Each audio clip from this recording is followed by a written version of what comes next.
Hai semuanya, Assalamualaikum warahmatullahi wabarakatuh. Selamat datang di channel Random Mediamu dan selamat menonton. Jangan lupa subscribe, like, and share. Terima kasih banyak semuanya dan sehat selalu. Syekh Abdul Qadir Jailani adalah sosok yang sangat sentral dalam sejarah peradaban Islam, khususnya dalam bidang tasawuf dan fikih. Beliau dikenal dengan gelar Sultanul Aulia. Berikut adalah kupasan tuntas mengenai sejarah hidup dan kedalaman keilmuan beliau. Lahir pada tahun 470H di Jailan, sebuah wilayah di selatan Laut Kaspia. Beliau wafat di Baghdad pada tahun 561H. Beliau memiliki garis keturunan yang bersambung langsung kepada Rasulullah Shallallahu Alaihi Wasallam. Dari jalur ayah, nasabnya sampai ke Sayyidina Hasan bin Ali. Dari jalur ibu, nasabnya sampai ke Sayyidina Husain bin Ali. Beliau tumbuh dalam lingkungan yang sangat religius. Sejak kecil, tanda-tanda kewaliannya sudah tampak, salah satunya adalah kejujuran yang luar biasa.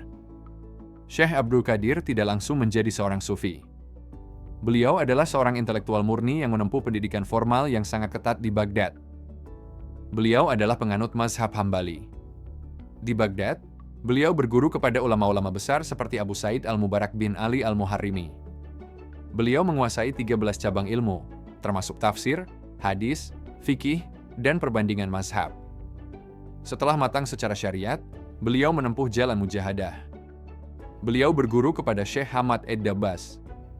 Syekh Abdul Qadir menghabiskan waktu sekitar 25 tahun berhalwat di padang pasir Irak untuk membersihkan hati sebelum akhirnya kembali ke masyarakat untuk mengajar. Keunikan Syekh Abdul Qadir terletak pada kemampuannya menyatukan syariat dan hakikat. Beliau sangat menekankan bahwa tasawuf tanpa syariat adalah kesesatan. Menekankan pembersihan hati dari ketergantungan kepada makhluk. Mengharuskan pengamalan rukun Islam secara ketat sebagai fondasi spiritual.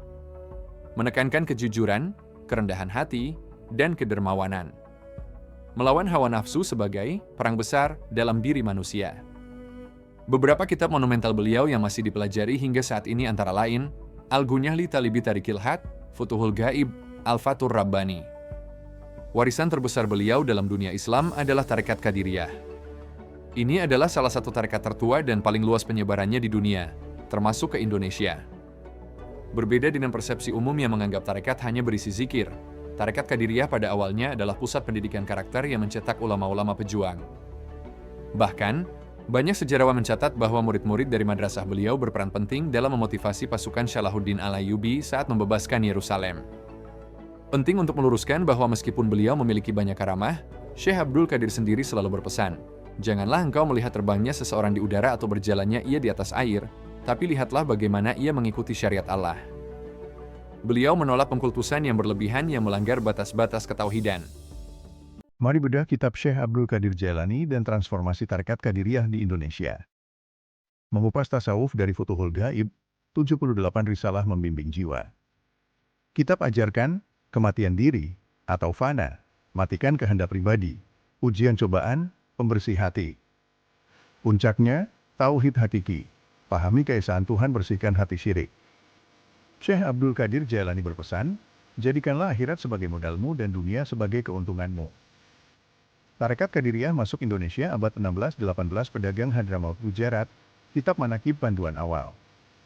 Abad 19, Syekh Ahmad Hatib Al-Sambasi gabung Qadiriyah Naqsyabandiyah Tekian. Tarekat terlibat perlawanan kolonial Geger Cilegon 1888, kekuatan spiritual sosial. Populer di Indonesia sesuai Amaliyah NU, seimbang syariat tasawuf, moderat. Ajaran kasih sayang akhlak mulia Qadiriyah inspirasi umat muslim Indonesia. Ini adalah ringkasan mendalam mengenai isi kitab Al-Fatur Rabbani dan bagian silsilah Tekian di Indonesia yang bisa menjadi referensi visual atau materi edukasi Anda. Kitab ini merupakan kumpulan dari 62 majelis Syekh Abdul Qadir Jailani yang disampaikan antara tahun 545H hingga 546 Haji. Kitab ini sering disebut sebagai manual pembersihan jiwa karena bahasanya yang lugas, tegas, dan penuh getaran spiritual. Beliau menekankan bahwa penyakit terbesar manusia adalah riya dan nifak. Beliau mengibaratkan orang yang beramal tanpa ikhlas seperti orang yang kantongnya penuh batu, memberatkan tapi tidak bisa untuk membeli apapun. Salah satu pesan paling ikonik beliau adalah, letakkan dunia di tanganmu agar mudah kau berikan, tapi jangan letakkan di hatimu karena ia akan menjadi berhala. Bukan sekadar teori, beliau mengajarkan untuk tidak takut kepada penguasa atau berharap kepada orang kaya. Segala sesuatu adalah saluran, sementara Allah adalah sumbernya. Beliau menekankan perlunya bimbingan seorang mursyid untuk mengenali penyakit hati yang seringkali tidak disadari oleh diri sendiri. Berikut adalah alur bagaimana ajaran Syekh Abdul Qadir Jailani bertransformasi menjadi tarekat terbesar di Indonesia. Syekh Abdul Qadir Jailani melewati berbagai generasi mursyid di Timur Tengah. Syekh Ahmad Hatib Al-Sambasi. Beliau adalah muasis atau pendiri TQN. Beliau menggabungkan teknik zikir kedua tarekat besar ini. Syekh Abdul Karim Al-Bantani menyebarkan di Banten. Syekh Tolhah Cirebon menyebarkan di wilayah Jawa Barat.